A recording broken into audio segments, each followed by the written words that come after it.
আমাদের বাড়িতে যখন কোনো কিছুর জন্য ঝামেলা হয় বা কোনো কারণে যদি কথা কাটাকাটি হয় তখন আমাদের মন খারাপ লাগে, তারপরে আমরা কাঁদি। কিন্তু সেই মুহূর্তে যদি আমরা না কাঁদি, তারপরে সেই কষ্টটা বুকের মধ্যে চেপে রেখে দিই, সেটা কিন্তু আমাদের শরীরের অনেক ক্ষতি করে। জোরে জোরে কাঁদলে শরীরের মনের অনেক উপকার হয়। চলো তোমাদের দিকে সেগুলো বলছি। জোরে জোরে কাঁদলে শরীর থেকে টক্সিন হরমোন, স্ট্রেস হরমোন এগুলো বার হয়ে যায়। তাছাড়া চোখের জল তৈরি করে, তারপরে চোখের যে আমাদের একটা শুষ্ক শুষ্ক ভাব লাগে কোনো কোনো সময়, সেই শুষ্ক ভাবটা কেটে যায়। চোখের মধ্যে যদি জীবাণু থাকে তাহলে সেইগুলো পরিষ্কার হয়ে যায়।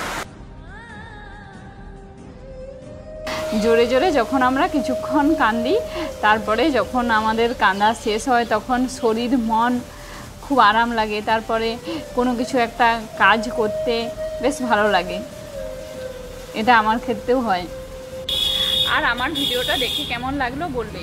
নেক্সট আবার কোনো ভিডিওতে দেখা হবে।